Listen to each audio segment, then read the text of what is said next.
नमस्कार। तो आज के सेशन में यहाँ पे दृष्टि आईएएस की जो एथिक्स की जो क्लास नोट्स है उसको हम आगे की तरफ प्रोसीजर करेंगे। पिछला सेशन हमारा जो है जहाँ से एंड किया था वहीं से हम यहाँ पे अगला सेशन यहाँ पे स्टार्ट कर रहे हैं, ठीक है।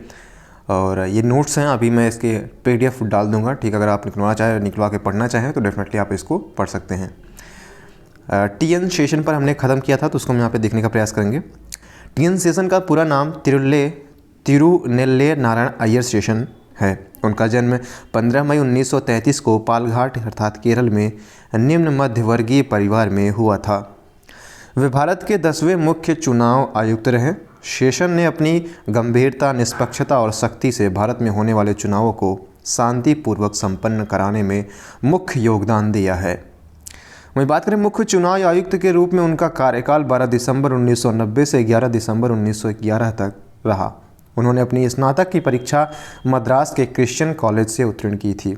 बाद में वे भारतीय प्रशासनिक सेवा अर्थात IAS के लिए चुने गए और 1955 से इस क्षेत्र में कार्य शुरू किया। प्रारंभ से ही TN सेशन की छवि एक निर्भीक, सख्त तथा ईमानदार प्रशासक की रही। इसी कार्यशैली के कारण उन्हें बहुत कठिनाइयों का भी सामना करना पड़ा, लेकिन न तो उन्होंने अपनी राह बदली और न ही निराशा को अपने मन में घर करने दिया। 1990 में TN सेशन भारत के मुख्य चुनाव आयुक्त बनाए गए। इस पद पर वे 1996 तक बने रहे और इस दौरान सेशन ने स्वतंत्र तथा निष्पक्ष चुनाव कराने की दिशा में बहुत से सुधार चुनाव प्रक्रिया में किए। उन्होंने मतदाता सशक्तिकरण, चुनाव प्रक्रिया में सुधार तथा व्यवस्था की धर्मनिरपेक्ष छवि बनाने की दिशा में काम शुरू किया। देश के प्रत्येक वयस्क नागरिक के लिए मतदाता पहचान पत्र उन्हीं की पहल का नतीजा था तथा राजनीतिक दलों के खर्च पर अंकुश लगाना आदि उनके महत्वपूर्ण कदम थे, जिन्हें सेशन ने पूरी ईमानदारी से लागू करने की पहल की। वहीं बात करें मुख्य चुनाव आयुक्त के पद पर मुक्त होने के बाद TN सेशन ने देशभक्त ट्रस्ट भी बनाया। उन्होंने वर्ष 1997 से राष्ट्रपति पद का चुनाव भी लड़ा, लेकिन इस चुनाव में वे नारायण से वे पराजित हो गए। TN सेशन को उनकी इस दायित्वपूर्ण दृढ़ता तथा कर्तव्यनिष्ठा के लिए राजकीय सेवा श्रेणी में 1996 का मैग्सेसे पुरस्कार प्रदान किया गया। वहीं बात करें कि TN सेशन के जीवन से मिलने वाली शिक्षाओं की, तो TN सेशन का मुख्य चुनाव आयुक्त बनने के बाद निर्वाचन आयोग और आम जनता के बीच भावनात्मक एकता प्रकट हुई तथा इससे जनता की उम्मीदें और बढ़ी। इसे और गतिशील और पारदर्शी बनाने के लिए इसका स्वरूप बदलने की ज़रूरत महसूस की गई और इसको बदला भी गया। इसी संदर्भ में उन्होंने समाज को प्रेरित करने के लिए कहा कि हमें अपने जीवन में निरंतर सुधार करते रहना चाहिए, तभी हम सुधार को बड़े परिवर्तन में बदल सकते हैं। उनका कहना था कि हमें चुनौतियों से डरना नहीं चाहिए, बल्कि उसका डटकर मुकाबला करना चाहिए, ताकि उस विजय से कल एक बड़ा परिवर्तन लाया जा सके। उन्होंने उम्मीदवारों के चुनाव खर्चों को कम करने में महत्वपूर्ण भूमिका निभाई। इस संदर्भ में उनसे एक सवाल पूछा गया कि आप हर समय कोड़े का इस्तेमाल क्यों करना चाहते हैं। सेशन जी का जवाब था, मैं वही कर रहा हूं जो कानून मुझसे करवाना चाहता है, उससे न कम न ज़्यादा। अगर आपको कानून नहीं पसंद है तो उसे बदल दीजिए, लेकिन जब तक कानून है मैं उसको टूटने नहीं दूंगा। अर्थात हमें नियमों और कानूनों का ईमानदारी से पालन करना चाहिए तथा किसी भी मुश्किल में उसे टूटने नहीं देना चाहिए। अगले हमारे हैं अनिल बोरडिया साहब, ठीक है। IAS अधिकारी और सामाजिक क्षेत्रों में अपने योगदान के लिए जाने गए अनिल बोरडिया का सर्वाधिक महत्वपूर्ण कार्य क्षेत्र शिक्षा का रहा है। उन्हें शिक्षा के क्षेत्र में आने वाली समस्याओं और उनके समाधान के प्रयासों की गहरी जानकारी थी और इसलिए उन्हें शिक्षा शास्त्री अर्थात एजुकेशनिस्ट तक कहा गया है। 5 मई 1934 को इंदौर में जन्मे श्री बोरडिया ने उदयपुर और नई दिल्ली में शिक्षा हासिल की। वह 1957 में भारतीय प्रशासनिक सेवा के लिए चुने गए और 1986 में वे बनी राष्ट्रीय शिक्षा नीति में सक्रिय रूप से शामिल रहे। उनके प्रशासनिक दक्षता और सूझबूझ को देखते हुए सरकार ने उन्हें केंद्रीय शिक्षा सचिव 1987 से 1992 का पदभार सौंपा गया। शिक्षा के क्षेत्र में उनके अविस्मरणीय काम को देखते हुए सरकार ने उन्हें 2010 में पद्म भूषण से सम्मानित किया। वहीं 1999 में यूनेस्को ने उनके शिक्षा प्रसार में महती योगदान का सम्मान करते हुए उन्हें स्वर्ण पदक से नवाजा। वह यूनेस्को के Asia Pacific centre educational innovation for development Bangkok में फेलो भी रहे। वहीं बात करें श्री बोरडिया के नेतृत्व में बनी शिक्षा के अधिकार अर्थात राइट टू एजुकेशन RTE संबंधी समिति की सबसे बड़ी देन सर्व शिक्षा अभियान को मजबूत बनाने से संबंधित दृष्टिकोण, रणनीति और मानदंडों को संगत बनाना है। वहीं केंद्रीय शिक्षा सचिव के पद से सेवानिवृत्ति के बाद भी श्री बोरडिया ने राजस्थान में किशोरों की वैकल्पिक शिक्षा के एक सामाजिक कार्यक्रम लोक जुम्बिश की शुरुआत की। सन 2001 में उन्होंने एक नए सामाजिक कार्यक्रम दूसरा दशक शुरू किया। यह कार्यक्रम युवाओं के विकास और शिक्षा के प्रसार पर केंद्रित था। शिक्षा के क्षेत्र में भी उनकी दृष्टि बालिका शिक्षा और औरतों की शिक्षा पर ज़्यादातर केंद्रित रही। शिक्षाकर्मी परियोजना में गांव की महिलाओं को शिक्षक के रूप में खड़ा करना अपने आप में चुनौतीपूर्ण काम था। वहीं शिक्षा के साथ महिलाओं का सशक्त होना और विकास में बराबर की भागीदारी एवं अत्याचार के विरोध में संगठित होने की जरूरत का विचार 1983 से 1984 में उनके मन में आया और महिला विकास कार्यक्रम के नाम से एक अनूठा कार्यक्रम राजस्थान में शुरू किया। वहीं बात करें कि उनके इस अनूठे प्रयोग को देश के अन्य राज्यों में महिला समाख्या कार्यक्रम के नाम से शुरू किया गया। 1997 में विशाखा फैसला आया तो लोक जुम्बिश परिषद देश की उन पहली संस्थाओं में शामिल हो गई जिसने 1998 में कार्यस्थल पर यौन उत्पीड़न एवं जेंडर संवेदनशीलता हेतु दिशा निर्देश तैयार किया। 3 सितंबर 2012 को 78 वर्ष की आयु में उनका निधन हो गया। वहीं बात करते हैं अनिल बोरडिया के जीवन से मिलने वाली शिक्षाओं की, तो अनिल बोरडिया जी का वैकल्पिक शिक्षा के क्षेत्र में महत्वपूर्ण योगदान रहा। वह जीवन भर हर उस अंतिम व्यक्ति तक शिक्षा को पहुंचाने की कोशिश करते रहे जो शिक्षा से दूर था। केंद्रीय शिक्षा सचिव रहते हुए भी वे युवाओं हेतु अनौपचारिक शिक्षा पर काफ़ी ध्यान देते थे। इनके इस प्रयास से शिक्षा को एक अलग पहचान मिली। शिक्षा में नवाचार की परिभाषा बोरडिया जी के हाथों ही लिखी गई। बोरडिया जी पंजाब में अलगाववादी आंदोलन को कुचलने का मुख्य क्षेत्र श्रेय गिल को ही मिला। पंजाब में मिली सफलता के बाद जहां अपराधियों के बीच उनके नाम से घबराहट फैलने लगी, वहीं मीडिया में वह सुपर कॉम के रूप में चर्चित हुए। वहीं बात करें कि आतंकवाद मिटाने के लिए गिल ने संकल्पनात्मक रूपरेखा प्रस्तुत की। उनका तर्क था कि दुष्ट राष्ट्रों द्वारा आतंकवाद के व्यापक विदेशी प्रयोजन ने नाटकीय स्वरूप से आतंकवादी समूहों की विघटनकारी शक्ति को बढ़ा दिया है। परिणाम स्वरूप बल के कम से कम उपयोग के कारण परंपरागत पुलिस सिद्धांत अब अंधाधुंध रूप से लागू नहीं किया जा सकता। इसके बजाय प्रत्येक विशेष आतंकवादी आंदोलन द्वारा लगाए गए खतरे के लिए बल का उपयोग आनुपातिक होना चाहिए। वहीं 2006 में छत्तीसगढ़ सरकार ने नक्सलियों का खात्मा करने के लिए KPS गिल को छत्तीसगढ़ सिक्योरिटी एडवाइज़र नियुक्त किया। उनका कहना था कि छत्तीसगढ़ की मुख्य समस्या का समाधान नक्सलियों को समाप्त करना नहीं बल्कि वहां एक कुशल प्रशासन की ज़रूरत है। बात करते हैं ज्योतिन्द्र नाथ दीक्षित की। देश की चोटी के विदेश कूटनीति में शामिल ज्योतिन्द्र नाथ दीक्षित का जन्म मद्रास में हुआ था। उनके पिता प्रसिद्ध मलयाली लेखक मुंशी परमु पिल्लई और मां रत्नाबाई देवी थी। रत्नामाई देवी के द्वारा बाद में स्वतंत्रता सेनानी और पत्रकार सीताराम दीक्षित से विवाह होने के कारण दीक्षित उपनाम ग्रहण किया गया। JN दीक्षित ने सन 1952 में दिल्ली विश्वविद्यालय के जाकिर हुसैन कॉलेज से BA और बाद में JNU में MA की पढ़ाई की। वह 1958 में भारतीय विदेश सेवा में शामिल किए गए और JN दीक्षित को बांग्लादेश में पहले भारतीय उच्चायुक्त बनने का अवसर मिला। वह वियना, टोक्यो और वाशिंगटन के अलावा Chile, Mexico, Japan, Australia, Afghanistan, Bhutan, Sri Lanka, Pakistan में भी पदस्थापित रहे। वह 1991 से 94 तक के विदेशी सचिव भी रहे और दीक्षित ने UN, यूनेडो, यूनेस्को, ILO और नाम के लिए भी काम किया और अपनी छाप इन संगठनों पर छोड़ी।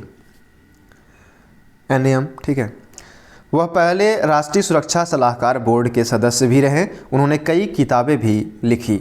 वे मैनचेस्टर, ऑक्सफोर्ड, मेलबर्न, लंदन सहित कई अन्य पश्चिमी विद्यालयों में भी अक्सर व्याख्यान देने जाया करते थे। दीक्षित कांग्रेस पार्टी में विदेश मामलों की इकाई के उपाध्यक्ष रहे। 2004 के आम चुनाव से पहले विदेश, सुरक्षा और रक्षा मामलों पर उन्होंने कांग्रेस का एजेंडा या घोषणा पत्र तैयार करने में अहम भूमिका निभाई थी। वह 2004 में राष्ट्रीय सुरक्षा सलाहकार बने। बात करें एक ज्योतिरिंद्रनाथ दीक्षित के जीवन से मिलने वाली शिक्षाओं की, तो दीक्षित जी का कहना था कि शिक्षा से हमारे देश का संपूर्ण विकास संभव है और इसके माध्यम से हमारे और पड़ोसी देशों के बीच की दूरियों को कम किया जा सकता है। अर्थात संपूर्ण विश्व में शांति बनाए रखने के लिए उचित शिक्षा व्यवस्था की आवश्यकता है ताकि एक दूसरे के बीच का मतभेद दूर हो सके। उनका कहना था कि युद्ध ही सभी समस्याओं का हल नहीं है, अर्थात हमें हर समस्या के लिए अनैतिक रवैया नहीं अपनाना चाहिए, बल्कि उस समस्या के प्रति सद्भावना के साथ बातचीत करके सकारात्मक परिणाम प्राप्त करने की कोशिश की जानी चाहिए। उनके जीवन से हमें यह प्रेरणा मिलती है कि किसी भी पद पर कार्य करते हुए देश के हितों की रक्षा की जा सकती है। अब बात करते हैं एन वोहरा की, यानी नरेंद्रनाथ वोहरा की। तो पंजाब विश्वविद्यालय और ऑक्सफोर्ड विश्वविद्यालय से अध्ययन करने वाले नरेंद्रनाथ वोहरा या एन वोहरा ने एमए अंग्रेजी में टॉप किया और फिर पंजाब विश्वविद्यालय में 1956 से 59 तक पढ़ाया। उन्होंने भारतीय प्रशासनिक सेवा में 1959 में प्रवेश किया। 1994 तक एक शानदार करियर का उदाहरण प्रस्तुत किया। सिख आतंकवादियों के खिलाफ चले ऑपरेशन ब्लू स्टार के बाद उन्हें केंद्र में लाया गया। वहीं 1985 में पंजाब में हुए शांतिपूर्ण विधानसभा चुनावों का श्रेय उन्हें भी जाता है। वह 1993 के मुंबई बम विस्फोट कांड के बाद केंद्रीय गृह सचिव बने और वोहरा को वर्ष 1997-98 प्रधानमंत्री इंद्र कुमार गुजराल का प्रमुख सचिव नियुक्त किया गया। श्री गुजराल के कार्यकाल में बनी पूर्व की ओर देखो नीति के संबंध में उनकी महती भूमिका रही। श्री वोहरा की सर्वाधिक चर्चा राजनीतिज्ञों और अपराधियों के बीच बने गठजोड़ की जांच करने के लिए बनी रिपोर्ट के लिए होती है। वहीं 1993 में बतौर गृह सचिव उन्होंने इस समिति की अध्यक्षता की और इस रिपोर्ट को उन्होंने तत्कालीन प्रधानमंत्री से पी.वी. नरसिम्हा राव को सौंपा। देश में अपराध और राजनीतिज्ञों के बीच बने गठजोड़ की जांच की यह सबसे महत्वपूर्ण रिपोर्ट मानी जाती है। वह वर्ष 1999 से लेकर 2001 के बीच प्रतिष्ठित institute of defence studies and analysis के अध्ययन सहित कई संस्थानों के प्रमुख रहे। वह 2001 से 2002 के तक मिलिट्री हिस्ट्री रिव्यू कमेटी के चेयरमैन भी रहे। वोहरा को केंद्रीय विश्वविद्यालय जम्मू का 5 साल के लिए पहला चांसलर भी नियुक्त किया गया। श्री वोहरा को उनकी सेवाओं के लिए पद्म विभूषण से सम्मानित किया गया है। श्री वोहरा जम्मू कश्मीर मामले के विशेषज्ञ रहे हैं। उनकी इस दक्षता को ध्यान में रखकर उन्हें जम्मू कश्मीर का राज्यपाल ऐसे समय में बनाया गया जब अमरनाथ श्राइन का मामला बहुत ज्वलंत बना हुआ था। उनका पहला कार्यकाल समाप्त होने से पहले ही उन्हें पुनः यह दायित्व सौंप दिया गया। वहीं बात करें एन वोहरा के जीवन से मिलने वाली शिक्षाओं की, तो एन वोहरा एक कुशल प्रशासक, नेता एवं प्रबंधक रहे हैं। उनका संपूर्ण जीवन देश एवं मानव कल्याण को समर्पित रहा है। वे कश्मीर के मुद्दे के समाधान के प्रति गंभीरता से प्रयत्नरत रहे। उनके अनुसार लक्ष्य निर्धारण होने पर उसे प्राप्त करना सरल होता है। वे लक्ष्य के प्रति गंभीरता से प्रयास करने की प्रेरणा देते हैं। अगले हमारे हैं अरोड़ा राय। भारतीय प्रशासनिक सेवा की अधिकारी रही अरोड़ा राय देश की महत्वपूर्ण राजनैतिक एवं सामाजिक कार्यकर्ता हैं। वह 1968 में भारतीय प्रशासनिक सेवा के लिए चुनी गई, लेकिन 1974 में उन्होंने इस सेवा से त्यागपत्र दे दिया और पूरी तरह से समाज कल्याण के कार्य में जुट गई। वर्ष 2004 में उन्हें राष्ट्रीय सलाहकार परिषद के सदस्य के रूप में मनोनीत किया गया। वे राजस्थान के निर्धन लोगों के जीवन को बेहतर बनाने के लिए किए गए प्रयासों के लिए विशेष रूप से जानी जाती हैं। भारत में सूचना का अधिकार लागू करने के लिए उनका प्रयत्न एवं योगदान उल्लेखनीय है। वे मेवाड़ के राजसमंद जिले में स्थित देवडुंगरी गांव से संपूर्ण देश में संचालित मजदूर किसान शक्ति संगठन की संस्थापिका एवं अध्यक्ष भी हैं। उनके योगदान के लिए उन्हें मैग्सेसे पुरस्कार एवं मेवाड़ सेवाश्री आदि पुरस्कारों से सम्मानित किया जा चुका है। उन्होंने मजदूर किसान शक्ति संगठन नामक सामाजिक संगठन की स्थापना भी की है।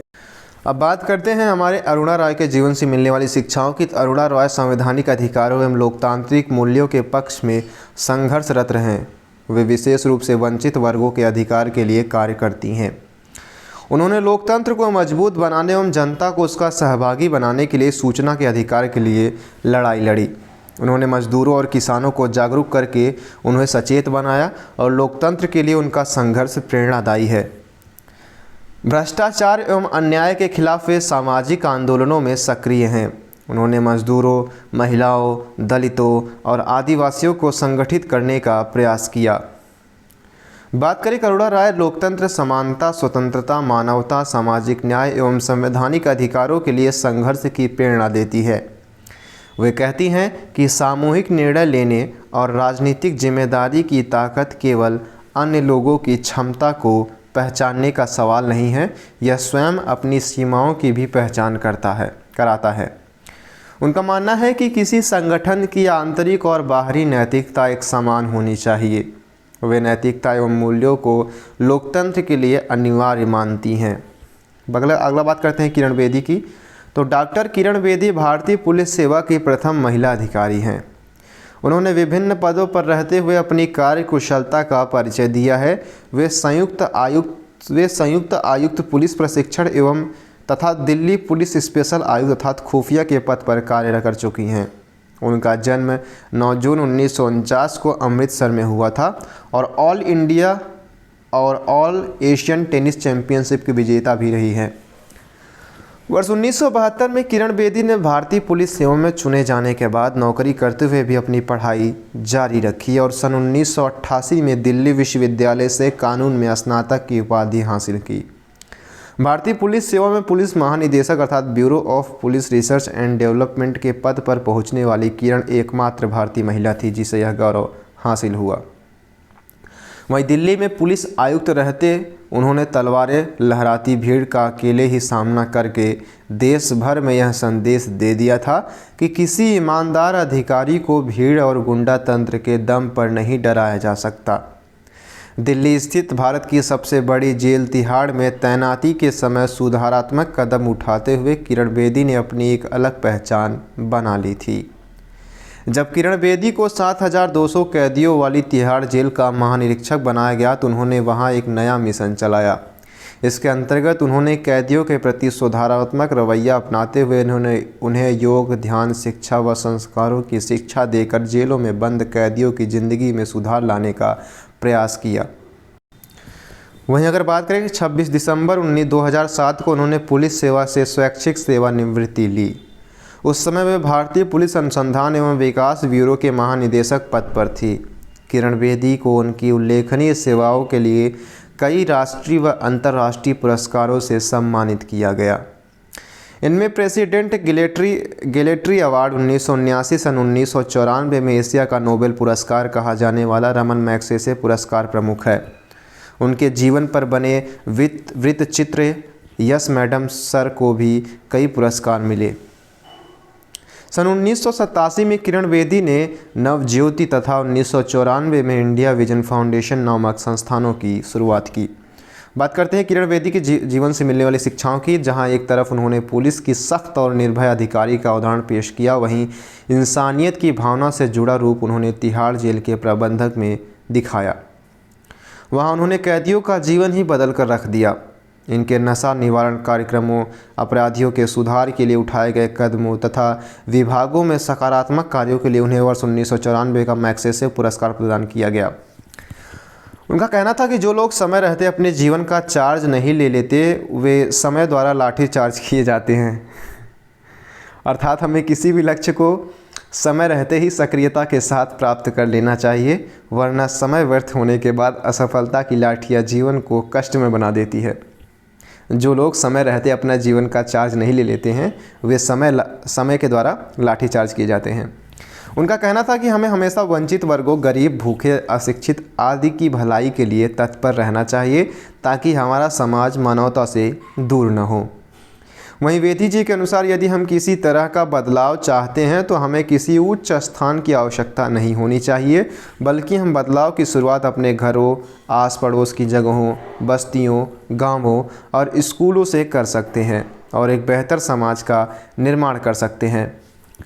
उनका कहना है कि हमें इस प्रकार की शिक्षा ग्रहण करनी चाहिए जो गलत या अन्याय को सही करे तथा उसके प्रति निर्भयता का हौसला प्रदान करे, तभी उस शिक्षा को अनमोल कहा जा सकता है। वरना उस शिक्षा का कोई अर्थ नहीं है जो आपके अंदर गलत को सही करने का जुनून और निडरता न पैदा कर सके। किरण बेदी के इस सशक्त व्यक्तित्व से महिलाओं में आत्मविश्वास का संचार हुआ और उनका व्यक्तित्व न केवल महिलाओं के लिए बल्कि सभी पुलिस अधिकारियों के लिए अनुकरणीय है। बात करते हैं हर्ष मंदर की।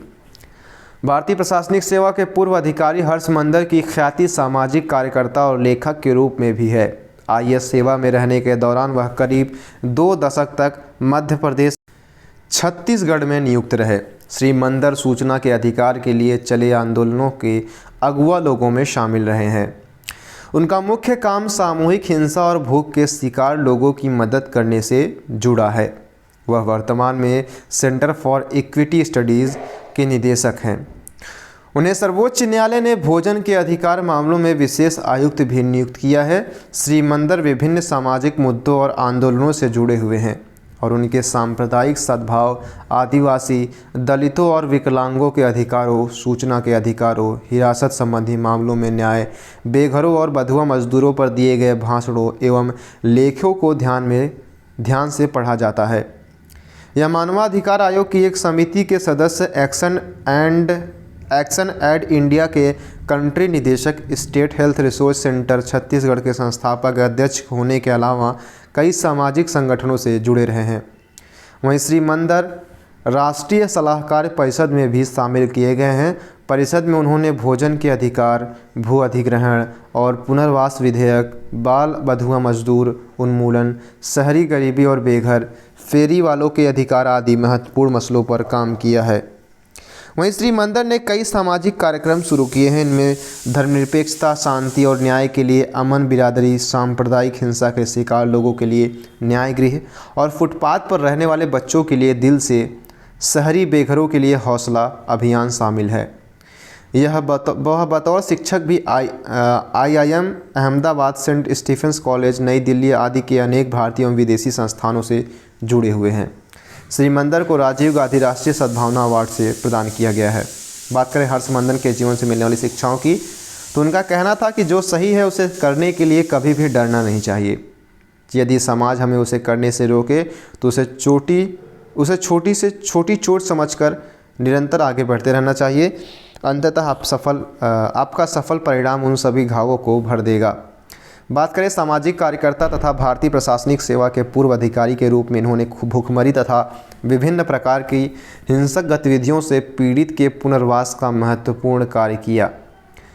वर्तमान में यह सांप्रदायिक सौहार्द हेतु कार्यरत अमन बिरादरी नामक जन मुहिम का नेतृत्व कर रहे हैं।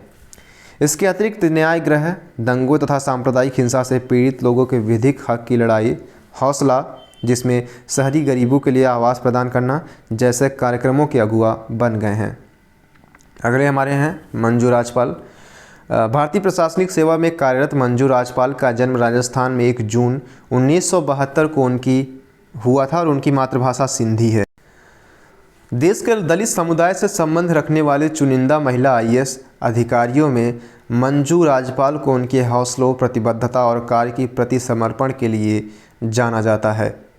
वर्ष 2000 के सिविल सेवा बैच में महिला वर्ग में टॉपर और कुल 6ठी रैंक हासिल करने वाली राजपाल को राष्ट्रीय ग्रामीण रोजगार गारंटी को बहुत उचित ढंग से लागू करने के कार्यों की वजह से 2006 में सर्वश्रेष्ठ जिलाधिकारी का सम्मान प्रदान किया गया।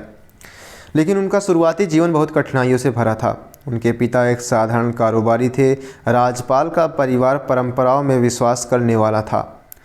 उनकी 2 बहनें होने के कारण पढ़ाई पर खर्च बहुत कम हो पाता था, लेकिन मंजू के दृढ़ इरादे और कुछ ही कहानी कहने जा रहे थे। सिविल सेवा में आने पर मंजू राजपाल को प्रशिक्षण समाप्ति के बाद बूंदी जिले के नैनवा तहसील में एसडीएम के पद पर नियुक्ति दी गई। सामान्य तौर पर यह नियम है कि यह इस पद पर राजस्थान लोक सेवा आयोग में चयनित RAS अधिकारी नियुक्त किया जाता है। यहाँ एसडीएम पद पर आने वाली वह पहला IAS थी। यहाँ उन्होंने अपना काम इतने अधिक उत्साह से किया कि लोगों को अचंभा होने लगा कि प्रशासन में काम करने की रफ्तार इतनी अधिक भी हो सकती है। यहाँ तक कि कुछ अधिकारियों को उनकी शैली पसंद नहीं आई और उन्हें चेतावनी तक दी गई कि बाद में वरिष्ठ अधिकारियों ने पाया कि मंजू का पक्ष सही था। डूंगरपुर में जिलाधिकारी के पद पर कार्य करते हुए राज्यपाल ने मानवता की एक नई मिसाल कायम कर दी। उन्होंने 3 लड़कियों को वैधानिक तरीके से गोद ले लिया। इनमें से एक तो उनके गोद लेने के कुछ ही महीने पहले पैदा हुई थी। वहीं बात करें मंजू राजपाल के जीवन से मिलने वाली शिक्षाओं की, तो एक प्रशासन के रूप में मंजू राजपाल कर्तव्यनिष्ठ, ईमानदार, मजबूत हौसले, प्रतिबद्धता, कार्य के प्रति समर्पण, अनुशासित एवं जिम्मेदार अधिकारी जानी जाती हैं। उनका जीवन सिविल सेवा के बुनियादी मूल्यों का उदाहरण है।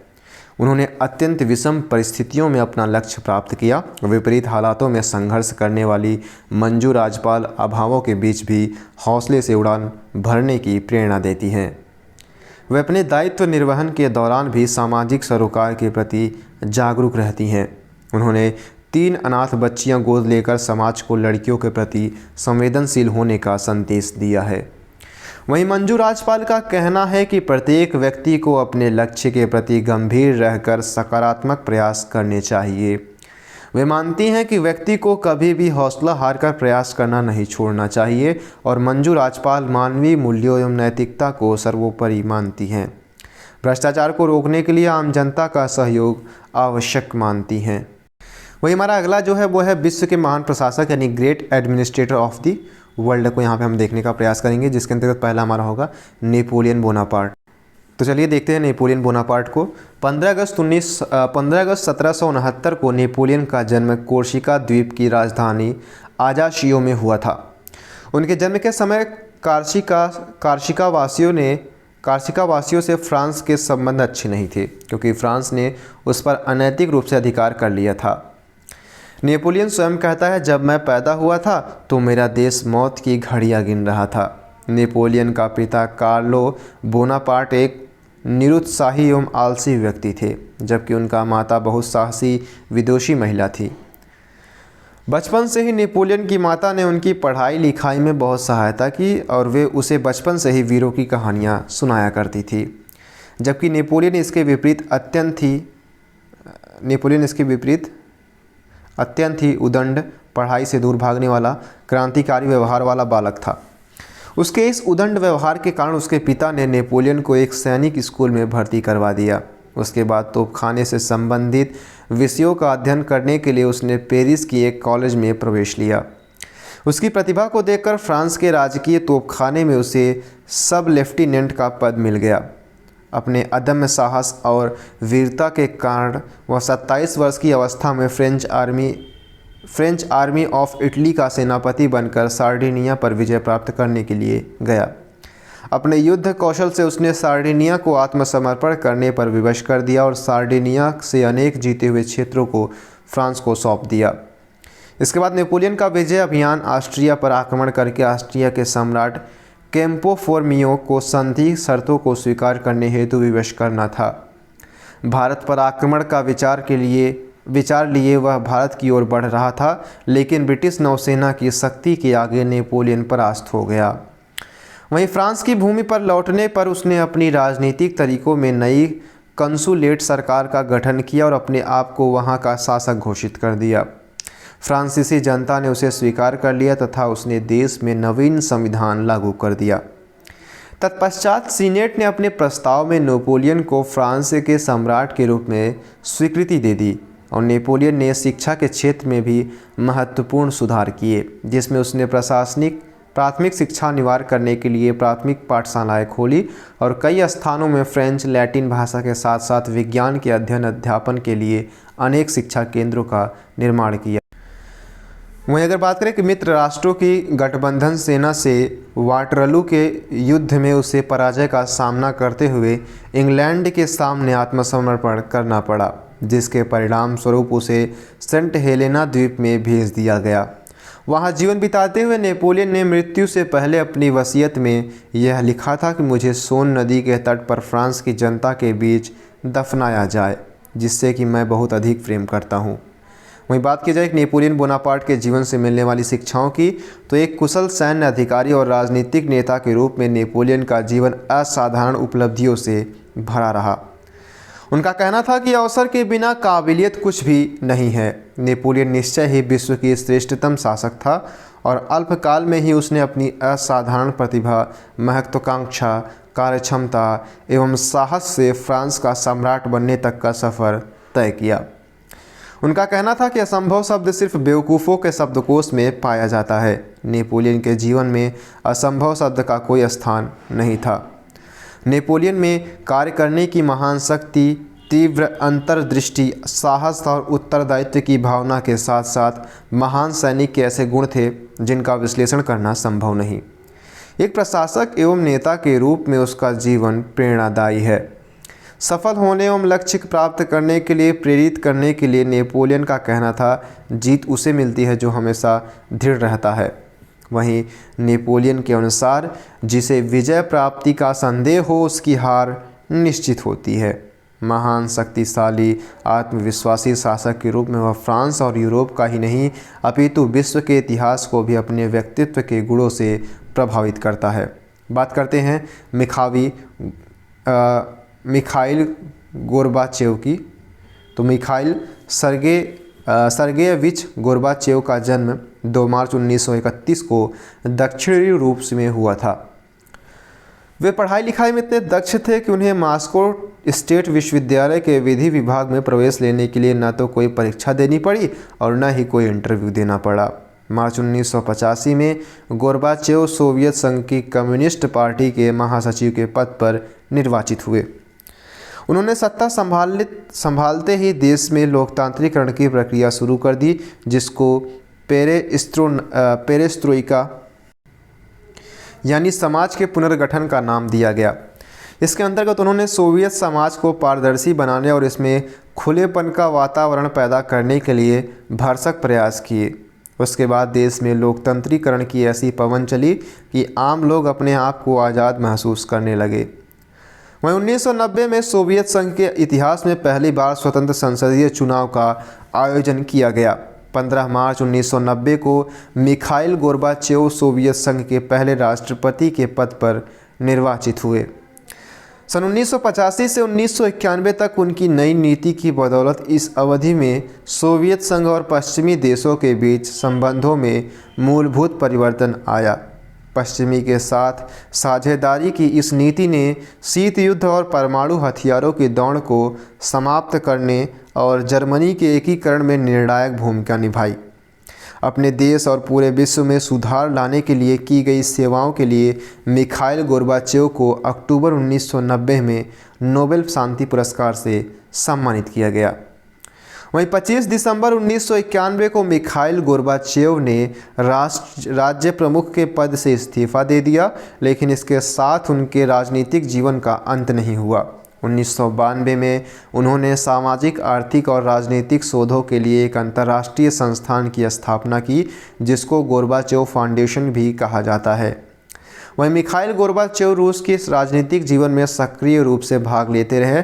सन 1996 के चुनाव के दौरान वे रूस के राष्ट्रपति पद के लिए एक उम्मीदवार थे। उन्होंने 2001 में रूस की सोशल डेमोक्रेटिक पार्टी का गठन किया, जो 2007 तक की देश के लिए राजनीतिक जीवन में सक्रिय रही। बात करते हैं मिखाइल गोर्बाचेव के जीवन से मिलने वाली शिक्षाओं की। तो मिखाइल गोर्बाचेव ने सुरक्षा और सुरक्षित दुनिया के लिए तथा युद्ध टालने के लिए निशस्त्रीकरण की सिद्धांत दिया। वे विश्व में मानवता, प्रेम और शांति का संदेश देते हैं। उन्होंने जल एवं पारिस्थितिकी तंत्र के लिए पारिस्थितिकी तंत्र के प्रति चिंता व्यक्त करते हुए विश्व समुदाय का ध्यान पर्यावरण संकट पर आकृष्ट कराया है। मिखाइल गोर्बाचेव अंतर्राष्ट्रीय शांति, संघर्ष विराम, मानवता एवं सौहार्दपूर्ण वैश्विक संबंधों का पुरजोर समर्थन करते हैं। गोर्बाचेव नैतिक जीवन एवं मानव मूल्यों की प्रेरणा देते हैं। मानवता को उन्होंने सर्वोच्च मूल्य के रूप में प्रतिष्ठित किया है। वे कहते हैं कि विभिन्न देशों के बीच प्रतिस्पर्धा और आदान प्रदान होना चाहिए, लेकिन निश्चित रूप से कुछ सार्वभौमिक मूल्य हैं और वे हैं स्वतंत्रता और लोकतंत्र। वे लोकतांत्रिक मूल्यों को सर्वोपरि मानते हुए कहते हैं कि लोकतंत्र स्वस्थ और शुद्ध हवा है, जिसके बिना एक समाजवादी सार्वजनिक संगठन पूर्ण जीवन नहीं जी सकता। उनका मानना है कि लोकतंत्र को स्वयं की रक्षा करना सीखना चाहिए। अब बात करेंगे हम भारत के महान सुधारकों की, यानी ग्रेट रिफॉर्मर्स ऑफ इंडिया की, जिसके अंतर्गत पहले हमारे होंगे ग्रेट रिफॉर्मर कबीर सिंह। चलिए बात करते हैं कबीर की। संत कबीर जी का जन्म जो है लहरतारा, जो कि काशी में पड़ता है, के पास विक्रम संवत 1455 में हुआ। कबीर के जन्म एवं जीवन के संबंध में अनेक कहानियाँ प्रचलित है। कुछ लोगों का कहना है कि वे रामानंद स्वामी के आशीर्वाद से काशी की एक विधवा ब्राह्मणी के गर्भ से पैदा हुए थे, उसी को लहरतारा तालाब के समीप छोड़ आई। नीरू नीमा नामक एक जुलाहा परिवार उन्हें अपने घर ले आया और बाद में यही बालक कबीर कहलाया। कुछ कबीर पंथियों की मान्यता है कि कबीर का जन्म लहरतारा तालाब में कमल पुष्प पर बालक के रूप में हुई। अन्य लोगों और ग्रंथों से ज्ञात होता है कि कबीर ने हिंदू मुसलमान के मध्य का भेद मिटाकर हिंदू भक्तों तथा मुसलमान फ़कीरों का सत्संग किया और दोनों की अच्छी बातों को हृदयंगम कर लिया। कबीर की वाणी, उनकी उपदेश साखी, बीजक, रमैनी, 52 अक्षरी, उलटबासी में देखने को मिलता है। गुरु ग्रंथ साहिब में उनको 200 पद और 250 साखियाँ हैं। काशी में यह मान्यता है कि जो काशी में मरता है उसे मोक्ष प्राप्त होता है। रूढ़ी के विरोधी कबीर को यह कैसे मान्य होता, इसलिए वह काशी छोड़कर मगहर चले गए। 119 वर्ष की अवस्था में मगहर में कबीर का देहांत हो गया। मगहर में कबीर की समाधि बनाएगी, जिसे हिंदू मुसलमान दोनों पूजते हैं। वहीं कबीर संत, कवि और समाज सुधारक थे। वे सच्चे अर्थों में क्रांति सृष्टा एवं दूरदृष्टा थे। उन्होंने समाज के समक्ष ऐसे आदर्शों व मूल्यों की प्रस्तावना प्रस्तुत की जो न केवल अपने स्वरूप में आधुनिक है, अपितु मानव व समाज कल्याण हेतु अनिवार्य रूप से आवश्यक भी है। वह कबीर ही हैं जिन्होंने अपने काव्य के माध्यम से समाज के समक्ष समतावादी भावना का मूल्य रखा। कबीर के दर्शन में चिंतन एवं साधना के आधार पर ब्रह्मा, जीव, माया, जगत एवं सहज साधना जैसे विचारों व्यक्त किए गए हैं। कबीर भक्त एवं आध्यात्मिक होते हुए भी समाज के प्रति संवेदनशील एवं चिंताशील थे। वे हमेशा सामाजिक समरसता की बात करते थे। वे जातिवाद, सांप्रदायिकता आदि जड़ताओं पर न केवल प्रहार करते थे, अपितु इनके प्रतिवाद भी स्थापित करते हैं। जातिवाद को उन्होंने समाज की प्रगति में मुख्य अवरोध माना है, इसलिए वह इस पर चोट करते हुए कहते हैं, जातिपात न पूछो, जातिपात पूछे नहीं कोई, हरि को भजे सो हरि को होई की भावाभिव्यक्ति करते हैं। हिंदू मुस्लिम जिस राम रहीम के भ्रामक भेद के आधार पर सांप्रदायिकता का प्रचार कर रहे थे, उसके विरोध में कबीर ने तीखा प्रहार किया। उनकी मूल मान्यता मानव मात्र की एकता के आधार पर समाज की समानता की संकल्पना प्रस्तुत करना है। वे हिंदू मुस्लिम दोनों के एक रस होने की बात करते थे, इसलिए उन्होंने दोनों के लिए कहा, हिंदू कहत है राम हमारा, मुसलमान रहीमाना। वे सच्चे अर्थों में प्रगतिशील समाज की संकल्पना करने वाले व्यक्ति थे और उनकी मूल चिंता मानव व उसके कल्याण की थी। उनकी दृष्टि में मानव के विकास में उसकी आधारभूत आवश्यकताएं महत्व रखती हैं।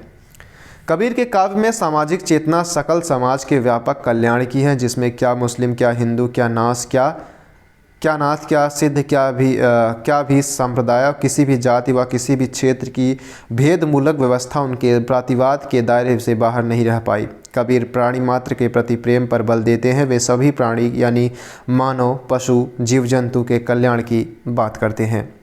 वहीं बात करते हैं कबीर के जीवन से मिलने वाली शिक्षाओं के अंतर्गत हम देखेंगे तो पहला है हमारा, क्रांतिकारी कवि कबीर के जीवन से हमें शिक्षा मिलती है कि किसी भी बात या सिद्धांत का अंधानुकरण करके बिना अनुभव एवं तर्क की कसौटी पर परखें स्वीकार नहीं करनी चाहिए।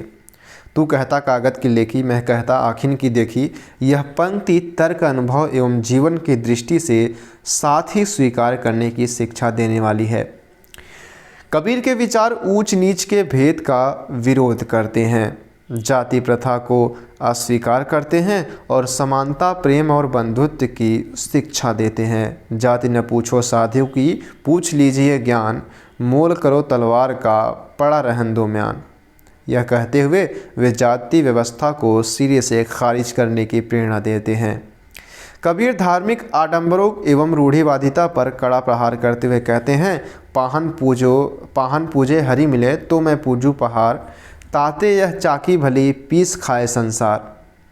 हमारे देश में धार्मिक आडंबर और अंधविश्वास प्रबलता से विद्यमान है, जिनके रहते हुए हम तार्किक एवं वैज्ञानिक दृष्टि वाला समाज नहीं बना सकते।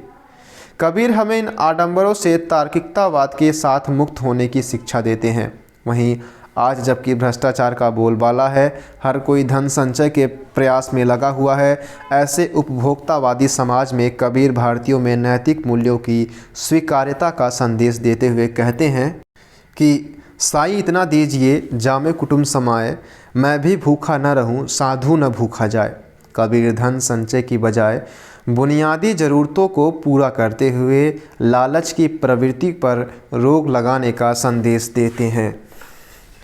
कबीर बातचीत के लिए विनम्र भाषा का प्रयोग करने की शिक्षा देते हैं। भाषा की असावधानियां विवाद एवं मतभेद को जन्म देती हैं, इसलिए भाषा की मधुरता माधुर्यपूर्ण संबंधों के लिए आवश्यक है। उनका प्रसिद्ध दोहा है, ऐसी बानी बोलिए मन का आपा खोए और उनको शीतल करे आपहु शीतल होए। इस तरीके से हम अगले जो है महान प्रशासक देखेंगे, यहाँ पे महान विचारक की हम महान शिक्षाविद जो हैं, ठीक है, रैदास को हम देखेंगे। मध्ययुगीन संतों में रैदास या रविदास का महत्वपूर्ण स्थान है। रैदास के जन्म के संबंध में प्रामाणिक जानकारी उपलब्ध नहीं है। इनका समय संभवतः 1398 से 1518 ईस्वी के आसपास का रहा। संत रविदास काशी के रहने वाले थे और प्रियादास कृत भक्तकाल की टीका के अनुसार चित्तौड़ की झाला रानी उनकी शिष्या थी, जो महाराणा सांगा की पत्नी थी। इस दृष्टि से रैदास का समय सन 1482 से 1527 ईस्वी होता है। कुछ लोगों का अनुमान है कि यह चित्तौड़ की रानी मीराबाई ही थी और उन्होंने रैदास का शिष्यत्व ग्रहण किया था। मीरा ने अपने अनेक पदों में रैदास का गुरु रूप में स्मरण किया है। रैदास की अवस्था 120 वर्ष की मानी जाती है। उनके पिता का नाम रघु और माता का नाम घुरवीनिया बताया जाता है। जूते बनाने का काम उनका पैतृक व्यवसाय था और उन्होंने इसे सहर्ष अपनाया। वह अपना काम पूरी लगन तथा परिश्रम से करते थे और समय से काम को पूरा करने पर बहुत ध्यान देते थे। उनकी समयानुपालन की प्रवृत्ति तथा मधुर व्यवहार के कारण उनके संपर्क में आने वाले लोग भी बहुत प्रसन्न रहते थे। वहीं बात करें कि रैदास बहुत परोपकारी तथा दयालु थे और दूसरों की सहायता करना उनका स्वभाव बन गया था। साधु संतों की सहायता करने में उनको विशेष सुख का अनुभव होता था और वह उन्हें प्रायः मूल्यों के लिए बिना जूते भेंट कर दिया करते थे। मूल्यों लिए बिना जो है जूते जो है भेंट कर दिया करते थे। उनके स्वभाव के कारण उनके माता पिता उनसे अप्रसन्न रहते थे। कुछ समय के बाद उन्होंने रैदास तथा उनकी पत्नी को अपने घर से अलग कर दिया। रैदास पड़ोस में ही अपने लिए एक अलग झोपड़ी बनाकर तत्परता से अपने व्यवसाय का काम करते थे और शेष समय ईश्वर भजन तथा साधु संतों के सत्संग में व्यतीत करते थे। कहते हैं ये अनपढ़ थे, किंतु संत साहित्य के ग्रंथों और गुरु ग्रंथ साहिब में इनका पद पाए जाते हैं। रैदास में ऊंच नीच की भावना तथा ईश्वर भक्ति के नाम पर किए जाने वाले विवाद को सराहनीय तथा निरर्थक बताया है और सबको परस्पर मिलजुल कर प्रेम पूर्वक रहने का उपदेश दिया। वे स्वयं मधुर और भक्तिपूर्ण भजनों की रचना करते थे और उन्हें भाव विभोर होकर सुनाते थे। उनका विश्वास था कि ईश्वर की भक्ति के लिए सदाचार, परहित भावना तथा सद्व्यवहार का पालन करना अत्यावश्यक है। अभिमान त्याग कर दूसरों के साथ व्यवहार करने और विनम्रता तथा शिष्टता के गुणों का विकास करने पर उन्होंने बहुत बल दिया है। उस समय वर्ण व्यवस्था की पाशविक मनोवृत्ति के कारण दलित और उपेक्षित पशुवत जीवन व्यतीत करने के लिए बाध्य थे।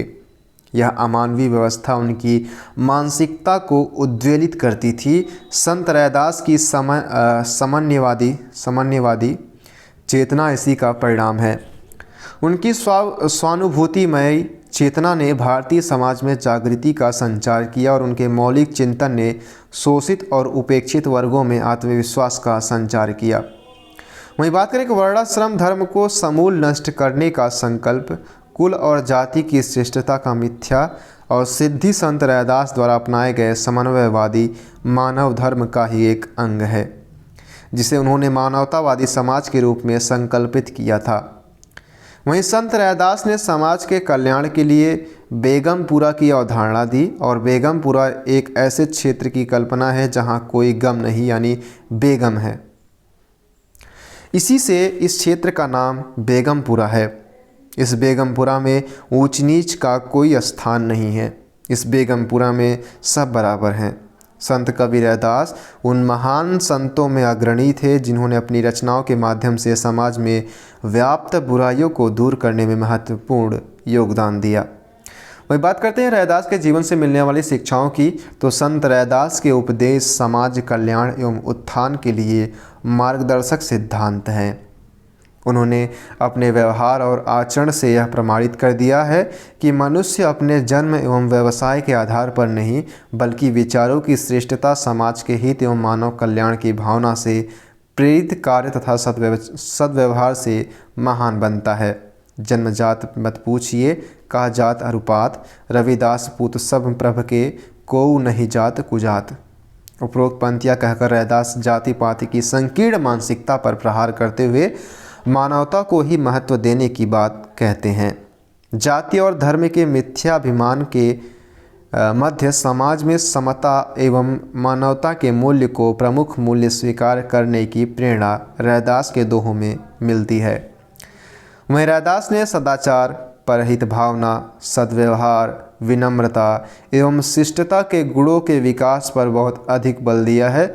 वर्तमान में भी इन गुणों की प्रासंगिकता उतनी ही अधिक है। वहीं रैदास ने समाज के कल्याण के लिए बेगमपुरा की अवधारणा दी है। बेगमपुरा क्षेत्र ऐसा है जिसमें कोई गम नहीं है तथा सभी समान है। यह कल्पना अवश्य है कि परंतु गांधी के राम राज्य और आधुनिक भारत की सुशासन की संकल्पना या विचार के बेहद करीब है। वहीं रैदास ने खंडन मंडन की बजाय सत्य को शुद्ध रूप में स्वीकार करने तथा प्रस्तुत करने की शिक्षा दी है। बात करते हैं गुरु जंभेश्वर की, तो गुरु जंभेश्वर जी का जन्म 1451 में राजस्थान के नागौर जिले के पीपासर गांव में हुआ था। माना जाता है कि वह बचपन से ही लोगों को अचंभे में डाल देने वाले कार्य कर देते थे।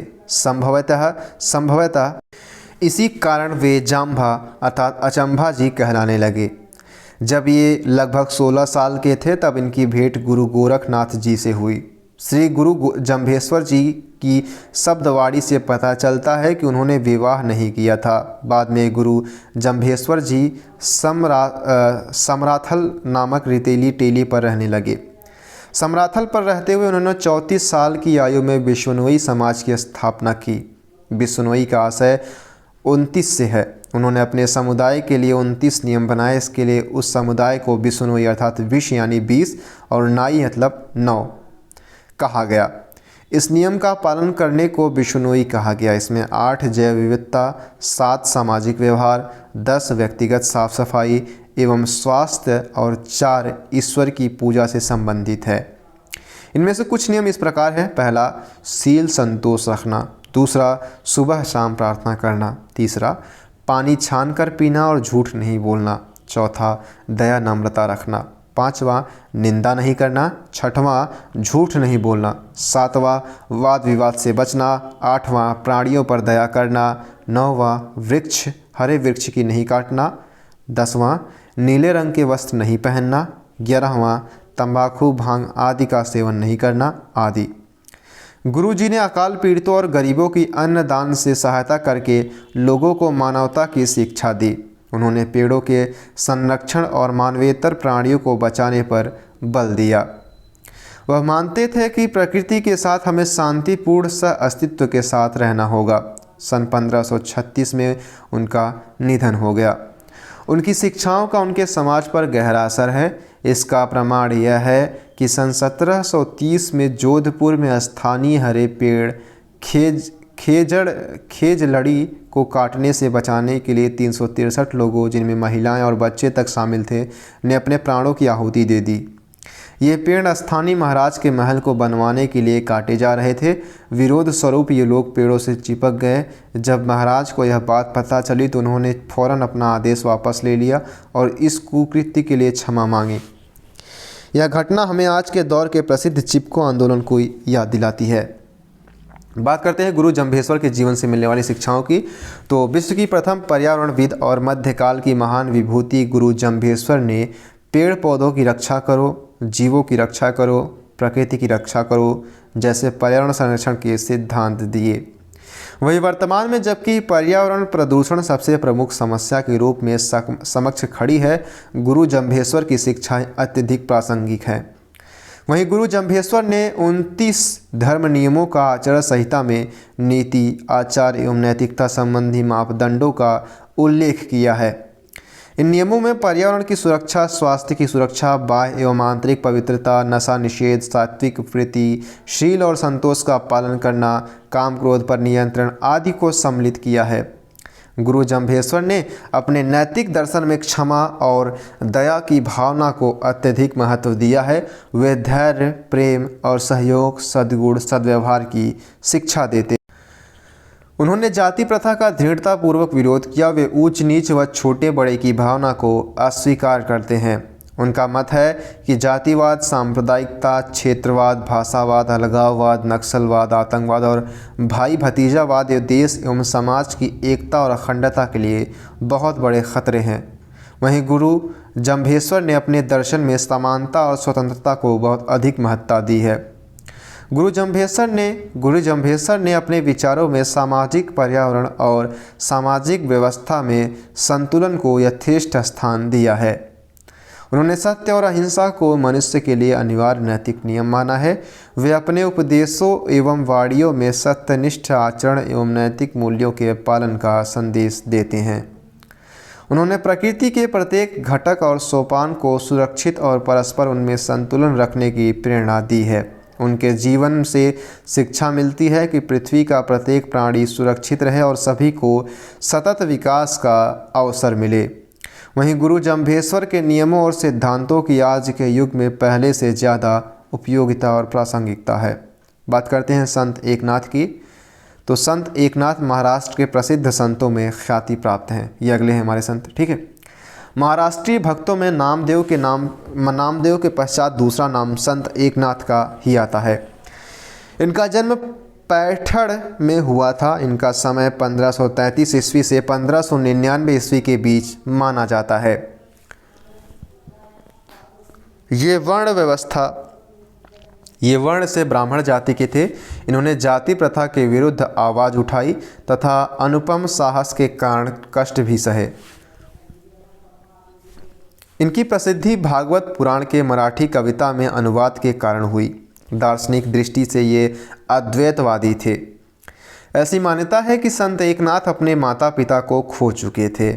इनके दादा ने इनका पालन पोषण किया था और इनके अंदर भक्ति भाव का उदय बचपन में हो गया था। बहुधा वे बाहर से किसी पत्थर को उठा लाते और देवता कहकर उसके सामने संतों के चरित्र और पुराणों का पाठ करते। 12 वर्ष की उम्र में इन्होंने देवगढ़ के संत जनार्दन से दीक्षा ली और 6 वर्ष तक गुरु के पास रहकर अध्ययन करते रहे। फिर तीर्थाटन के लिए निकले। काशी में रहकर इन्होंने हिंदी भाषा सीखी और अपनी तीर्थ यात्रा से लौटने के पश्चात गुरु की आज्ञा से गृहस्थाश्रम में प्रवेश किया। नामदेव और तुकाराम की भांति संत एकनाथ ने भी गृहाश्रम को कभी आध्यात्मिक मार्ग की बाधा नहीं समझा। इन्होंने अपने समय में छुआछूत दूर करने का प्रयत्न किया और संत एकनाथ अपने जीवन का केवल एक ही उद्देश्य मानते थे कि सभी के अंदर सर्वसमन्वय की भावना विकसित हो। इस प्रकार उन्होंने समाज में जातिवाद तथा छुआछूत को दूर करने का भरसक प्रयास किया और संत एकनाथ उच्च कोटि के कवि भी थे। इन्होंने अनेक ग्रंथों की रचना की, जिनमें प्रमुख है चतुश्लोकी भागवत, भावार्थ रामायण, रुक्मिणी स्वयंवर, पौराणिक आख्यान, संत चरित्र और आनंद लहरी आदि। संत एकनाथ ने ज्ञानेश्वरी की भिन्न भिन्न प्रतियों के आधार पर इस ग्रंथ का प्रमाणिक रूप भी निर्धारित किया। इन्होंने भागवत पुराण का मराठी भाषा में अनुवाद किया, जिसके कुछ भाग पंढरपुर के मंदिर में संकीर्तन के समय गाए जाते हैं। इन्होंने हरिपद नामक 26 अभंगों का एक संग्रह भी रचा है। ऐसा माना जाता है कि संत एकनाथ ने गोदावरी के जल में समाधि लेकर अपना जीवनांत किया था। संत एकनाथ के जीवन से मिलने वाली शिक्षाओं की बात करें तो संत एकनाथ संयम और सहनशीलता के प्रतिमूर्ति थे। उनके जीवन से शिक्षा मिलती है कि संयम एवं सहनशीलता बहुत सी समस्याओं को हल कर देती है। यदि हम क्रोध करते हैं तो यह विवाद का कारण बनता है।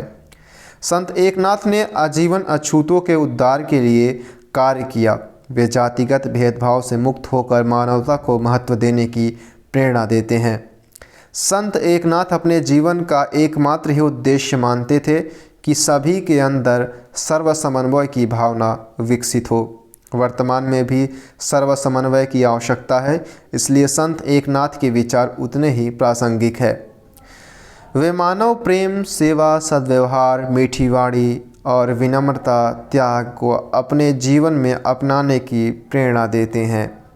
संत एकनाथ का मानना है कि जीवों की सेवा करना भी परमात्मा की सेवा करना है। वे मानव सेवा के लिए प्रेरित करते हैं तथा मानवों में भेद एवं अस्पृश्यता को अस्वीकार करने की शिक्षा देते हैं। अगले हमारे हैं विचारक छत्रपति साहू जी महाराज। ठीक है, महान है। महाराष्ट्र के कोल्हापुर के राजा छत्रपति साहू जी को एक सच्चे प्रजातांत्रिकवादी और समाज सुधारक के रूप में माना जाता था। छत्रपति साहू समाज में महिलाओं के लिए शिक्षा सहित कई प्रगतिशील गतिविधियों के साथ जुड़े रहे थे। वे समाज सुधारक ज्योतिबा फूले के योगदान से काफ़ी प्रभावित थे। उनका जाति और धर्म की परवाह किए बिना दलितों के लिए प्राथमिक शिक्षा उपलब्ध कराना एक महत्वपूर्ण कदम था।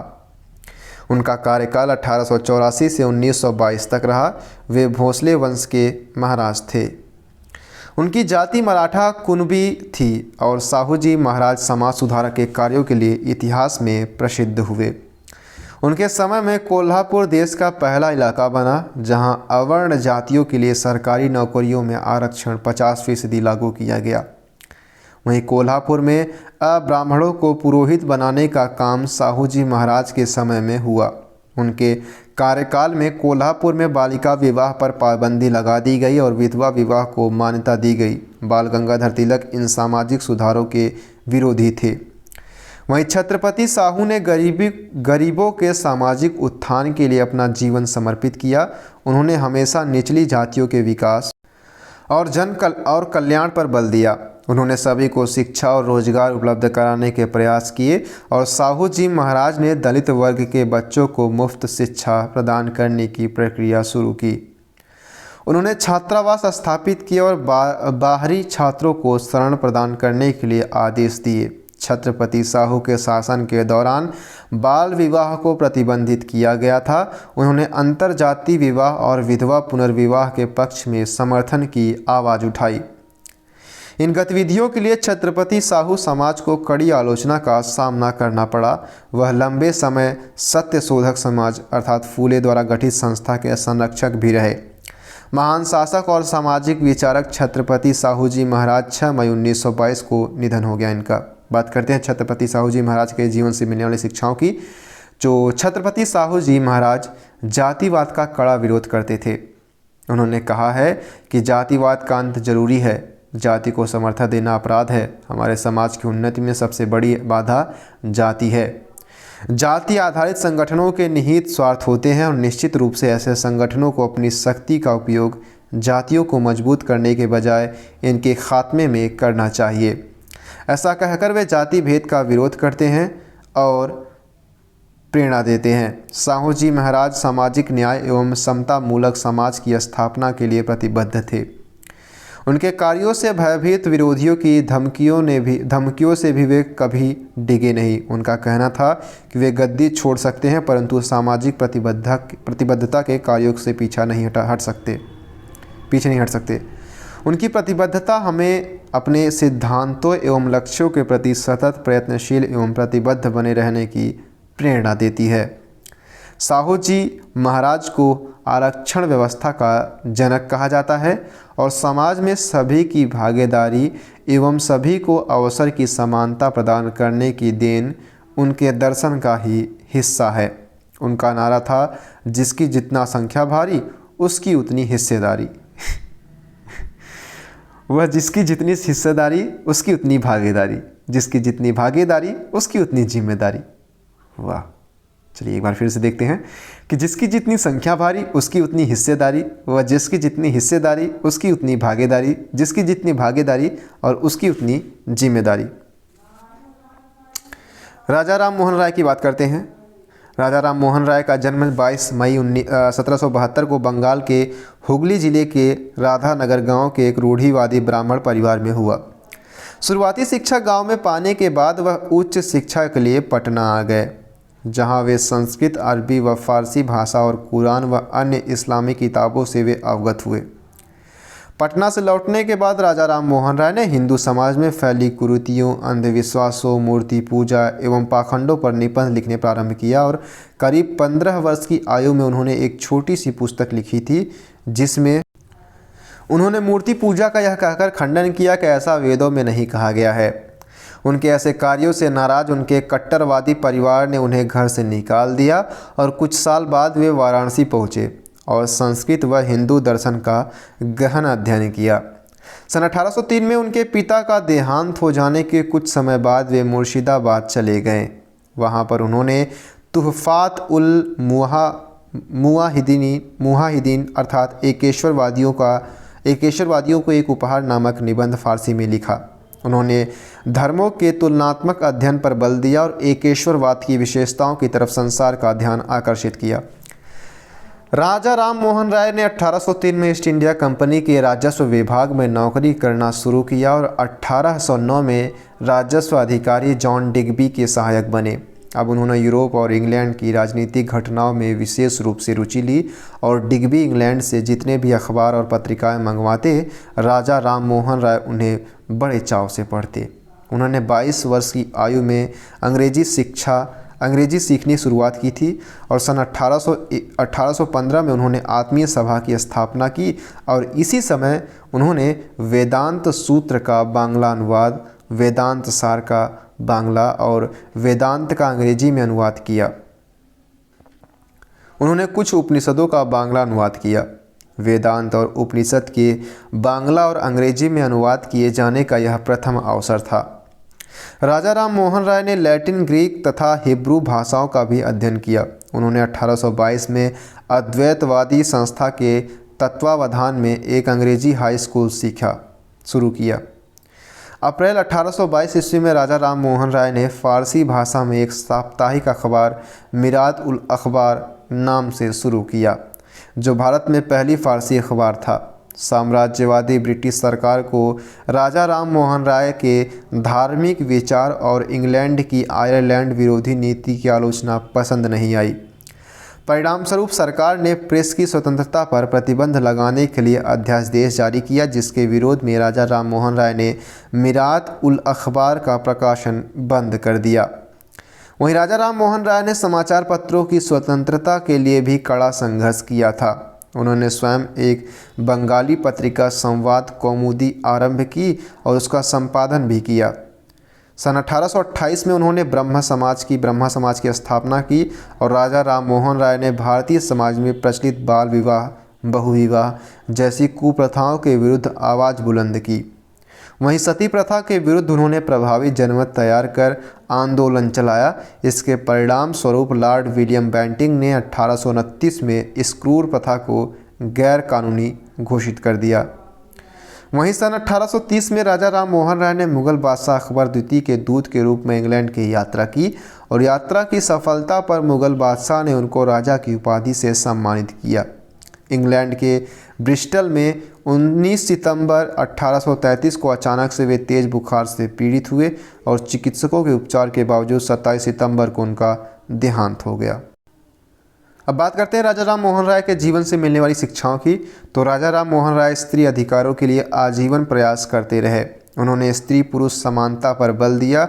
उनका कहना था प्रत्येक स्त्री को पुरुष की तरह अधिकार प्राप्त हो, क्योंकि स्त्री ही पुरुष की जननी है। हमें हर हाल में स्त्री का सम्मान करना चाहिए। यदि मानव जाति किसी के द्वारा थोपे गए विचारों पर ध्यान न दे और अपने तर्क से सत्य का अनुसरण करे तो उसकी उन्नति को कोई रोक नहीं सकता। इसी प्रकार वे तार्किक एवं चिंतनशील बनने की प्रेरणा देते हैं। वे शिक्षा देते हैं कि हमें किसी के भी विचारों का अंधानुकरण बिना तार्किक विचार के नहीं करना चाहिए। उन्होंने शिक्षा को बहुत अधिक महत्व दिया। उनका विश्वास था कि भारत की प्रगति मात्र शिक्षा से ही संभव है और वे शिक्षा द्वारा सर्वांगीण विकास करने की प्रेरणा देते हैं। वहीं राजा राम मोहन राय की व्यक्ति की स्वतंत्रता, स्वायत्तता, समानता तथा न्याय में दृढ़ विश्वास था। नागरिक अधिकारों, प्रेस की स्वतंत्रता एवं अभिव्यक्ति की आज़ादी के लिए उन्होंने भारतीय जनमानस को जागरूक किया। वहीं राजा राम मोहन राय अपने पूरे जीवन में कभी भी पूर्वाग्रहों से प्रभावित नहीं हुए। वे पूर्वाग्रहों से मुक्त होकर विचार एवं प्रयास की प्रेरणा देते हैं। वे मौलिक एवं मानवीय चिंतन की शिक्षा देते हैं। बात करते हैं ईश्वरचंद विद्यासागर की। ईश्वरचंद विद्यासागर का जन्म 26 सितंबर 1820 को पश्चिमी मोदिनीपुरी जिला पश्चिमी बंगाल में हुआ था। गांव के स्कूल से प्रारंभिक शिक्षा प्राप्त करने के बाद 6 वर्ष की आयु में ही ईश्वरचंद्र पिता के साथ कोलकाता आ गए और उत्कृष्ट शैक्षिक प्रदर्शन के कारण उन्हें विभिन्न संस्थानों द्वारा कई छात्रवृत्तियां प्रदान की गई थी। वे उच्च कोटि के विद्वान थे। उनकी विद्वता के कारण ही उन्हें विद्यासागर की उपाधि दी गई थी। वर्ष 1839 में ईश्वरचंद्र ने कानून की पढ़ाई संपन्न की और 1841 में मात्र 21 वर्ष की आयु में उन्होंने संस्कृत शिक्षक के तौर पर फोर्ट विलियम कॉलेज में पढ़ाना शुरू कर दिया। बाद में वह संस्कृत कॉलेज के बतौर सहायक सचिव नियुक्त किए हुए और पहले ही वर्ष उन्होंने शिक्षा की पद्धति को सुधारने के लिए अपनी सिफारिशें प्रशासन को सौंप दी। वहीं 1851 में वह इस कॉलेज के प्रधानाचार्य नियुक्त किए गए। अपने समाज सुधार योगदान के अंतर्गत ईश्वरचंद्र विद्यासागर ने देसी भाषा में लड़कियों की शिक्षा के लिए स्कूलों की एक श्रृंखला के साथ ही कलकत्ता में मेट्रोपॉलिटन कॉलेज की स्थापना भी की। उन्होंने इन स्कूलों को चलाने में आने वाले खर्च का बीड़ा उठाया और बंगाली में लिखी गई उनकी किताबें हमेशा बच्चों के लिए महत्वपूर्ण रही। जब विद्यासागर कलकत्ता के संस्कृत कॉलेज के प्रधानाचार्य बनाए गए तब उन्होंने सभी जाति के छात्रों के लिए कॉलेज खोल दिया। ये उनके अनवरत प्रयास का ही नतीजा था कि विधवा पुनर्विवाह कानून 1856 आखिरकार पारित हो सका। विद्यासागर ने अपने इकलौते पुत्र का विवाह भी एक विधवा से ही किया। उन्होंने बाल विवाह के खिलाफ भी संघर्ष छेड़ा था। बात करते हैं विद्यासागर के जीवन से मिलने वाली शिक्षाओं की। तो विद्या सबसे अनमोल धन है। इसके आने मात्र से ही सिर्फ अपने ही नहीं अपितु पूरे समाज का कल्याण होता है। इस कथन द्वारा ईश्वरचंद्र विद्यासागर समाज को शिक्षा की ओर प्रेरित करते हैं। उनका कहना है कि एक मनुष्य का सबसे बड़ा कर्म दूसरों की भलाई और सहयोग होना चाहिए, जो एक संपन्न राष्ट्र का निर्माण करता है। इस रूप में वे मानव सेवा की शिक्षा देते हैं। उन्होंने मानवीय चिंतन एवं भलाई की ओर समाज को प्रवृत्त किया है। ईश्वरचंद्र विद्यासागर के अनुसार प्रत्येक व्यक्ति को स्वावलंबी होना चाहिए और समय पड़ने पर किसी भी कार्य को करने में संकोच नहीं करना चाहिए। वहीं बात करते हैं एक सामान्य व्यक्ति भी जीवन में उच्च आदर्शों को अपनाकर अपने प्रकार महानता को प्राप्त करता है। विद्यासागर का जीवन हमें यही सिखाता है। विद्यासागर का जीवन हमें विनम्र, दृढ़ संकल्पी, लक्ष्योन्मुखी, साहसी, संघर्षशील बनने की प्रेरणा देता है।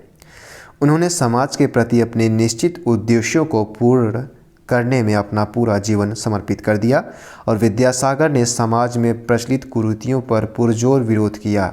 वे स्त्री शिक्षा के समर्थक थे। प्रेम, त्याग, करुणा, दया जैसी मानवीय मूल्य में उनके जीवन वृत्त को अनुकरणीय बनाते हैं। बात करते हैं ज्योतिबा फुले की, तो महात्मा ज्योतिबा गोविंदराव फुले या ज्योतिराव फुले का जन्म 11 अप्रैल 1827 को सतारा, महाराष्ट्र में हुआ था। वह स्वयं माली जाति से थे। उन्होंने देश में व्याप्त जाति प्रथा और हिंदू धर्म के तमाम पाखंडों और कुरीतियों के खिलाफ संघर्ष किया। उन्होंने सामाजिक रूप से पीछे रह गए वंचित वर्ग के स्त्री पुरुषों में जागृति और शिक्षा का प्रसार करते हुए उन्हें आत्मसम्मान और अधिकारों के लिए आंदोलित किया। ज्योतिबा को कालांतर में एक नया विशेषण महात्मा मिला और 1868 में उन्होंने एक क्रांतिकारी कदम उठाते हुए अपने घर के कुएं को दलितों के लिए खोल दिया। उन्हें इसका उतना ही कठोर प्रतिरोध भी झेलना पड़ा। फुले स्कूल के दिनों से ही एकदम मेधावी रहे थे और उन्होंने तभी से अंग्रेजी की उपलब्ध किताबें पढ़ना शुरू कर दिया था और थॉमस पेन की राइट्स ऑफ मैन और एज ऑफ रीजन ने उन्हें बहुत प्रभावित किया था। जब तक वे सावित्री बाई के साथ दलित लड़कियों के लिए स्कूल खोल चुके थे, 1851 में उन्होंने एक और स्कूल खोला जो सभी जाति की लड़कियों के लिए था। वहीं बात करें तो 1873 में सत्यशोधक समाज की स्थापना की, जिसके माध्यम से वे आमजनों को हिंदू धर्म के संस्कारों का विकल्प उपलब्ध कराते हुए उनमें वैज्ञानिक मानवतावाद का प्रसार करने का कार्य आरंभ किया। शिक्षा को मानव मुक्ति का माध्यम जानते हुए उन्होंने अंग्रेज शासकों से प्राथमिक स्तर की शिक्षा की ओर भी ध्यान देने की वकालत की। 1882 में उन्होंने हंटर कमीशन के समक्ष याचिका दायर करके उसका ध्यान इस ओर आकृष्ट कराया कि उच्च वर्ग वाले निम्न वर्गों की शिक्षा के बारे में नहीं सोचते, इसलिए सरकार को अब दलित और पिछड़े वर्ग की ओर ध्यान देना जरूरी है। वहीं समाज में पूरी तरह समता स्थापित करना उनके जीवन का लक्ष्य था। उन्होंने विधवा पुनर्विवाह के लिए अभियान आरंभ किया, क्योंकि उन्होंने देखा कि विधवाओं पर तमाम प्रतिबंध जैसे उनके सर मुंडवाना, सफ़ेद साड़ी पहनने की अनिवार्यता और सामान्य जीवन पर प्रतिबंध लगाए जाते थे। इस अमानवीय प्रथा को देखकर महात्मा फुले ने सावित्री बाई के साथ मिलकर विधवा आश्रम की स्थापना की, जहाँ न सिर्फ विधवाओं को रहने के और खाने की व्यवस्था थी, बल्कि उनकी शादी के वर्षों के बाद भी उन्हें कोई संतान नहीं हुई तब दोषारोपण करने की बजाय कोई बच्चा गोद लेने का निर्णय किया और उन्होंने अपनी विधवा आश्रम से ब्राह्मणी विधवा का बेटा गोद ले लिया। 1890 में जब उनका गांव प्लेग की चपेट में आया तो उन्होंने बिना अपने जीवन की परवाह किए रोगियों की सेवा में स्वयं को समर्पित कर दिया और अंततः वे स्वयं भी प्लेग का शिकार हो गए। बात करते हैं ज्योतिबा फुले के जीवन से मिलने वाली शिक्षाओं की, तो ज्योतिबा फुले शिक्षा को ही व्यक्ति के विकास का सबसे प्रमुख माध्यम मानते हैं। वे कहते हैं कि दबे कुचले वर्गों में बुद्धिमत्ता, नैतिकता, प्रगति एवं समृद्धि का विकास करने हेतु शिक्षा की सर्वाधिक आवश्यकता है। वे वंचन से मुक्ति का मार्ग शिक्षा को ही बताते हैं। जाति, धर्म, लिंग, क्षेत्र आदि की संकीर्ण भावना से मुक्त होकर सामाजिक न्याय, स्वतंत्रता, मानवता, समानता एवं बंधुत्व की प्रेरणा फूले दंपति के जीवन का सार है। भारत में राष्ट्रीयता की भावना का विकास तब तक नहीं होगा जब तक खान पान एवं वैवाहिक संबंधों पर जातीय बंधन बने रहेंगे। ऐसा कहकर वे जातिवाद का विरोध करने के साथ साथ समानता के साथ राष्ट्र निर्माण की प्रेरणा देते हैं। जाति, मत या लिंग के आधार पर मानव मात्र के साथ भेदभाव करना पाप है। महात्मा फुले ने जाति, धर्म, लिंग, क्षेत्र या विचार के आधार पर किसी भी तरह के भेदभाव को अनुचित ठहराया है और वर्तमान समय में जबकि विभिन्न आधारों पर भेदभाव की प्रवृत्ति प्रबल होती जा रही है, महात्मा ज्योतिबा के विचारों से प्रेरणा प्राप्त करने की आवश्यकता है। महात्मा ज्योतिबा फुले का जीवन दर्शन प्रत्येक स्तर पर गैर बराबरी का विरोध करता है। उन्होंने दलितों, पिछड़ों, महिलाओं को इस असमानता मूलक समाज में अपने अधिकारों के लिए संघर्ष करने की प्रेरणा दी। वही महात्मा फुले के चिंतन का मुख्य केंद्र मूल रूप से जाति और धर्म की अवधारणा है। वे ब्राह्मणवाद को नष्ट करने के लिए आजीवन संघर्षरत रहे और इस संघर्ष का प्रमुख आधार शिक्षा रहा। उन्होंने वंचित तबकों, जिन्हें शिक्षा ग्रहण करने का अधिकार नहीं था, को शिक्षा की मशाल देकर उनका उद्धार किया। बात करते हैं सावित्रीबाई फुले की।